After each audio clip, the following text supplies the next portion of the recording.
Hi hello, ഇന്ന് നമുക്ക് ഫ്രൂട്ട്സിൻ്റെ skin peeler കാണിച്ചു തരാം. അതായത് അപ്പോൾ ആദ്യമായിട്ട് നമ്മൾ ഇതിൻ്റെ ഉള്ളിൽ ഇങ്ങനെ കുത്തി വെക്കണം.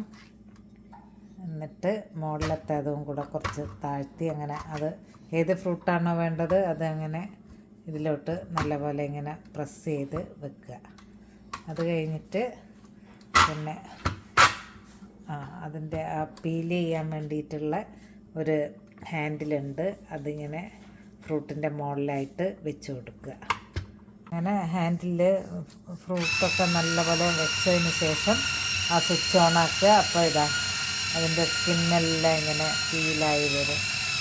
ഇതാണ് ഫ്രൂട്ട്സ് സ്കിൻ പീലർ. ആപ്പിളാണ് ഇതിൽ ഏറ്റവും സുഖമായിട്ട് നമുക്കിങ്ങനെ ചെയ്യാൻ പറ്റുന്നത്. ഇപ്പോൾ കണ്ടില്ലേ, ആപ്പിളിൻ്റെ ഫുള്ള് സ്കിന്നൊക്കെ പോയി. വളരെ ഈസി ആയിട്ട് സ്കിൻ പീൽ ചെയ്യാം.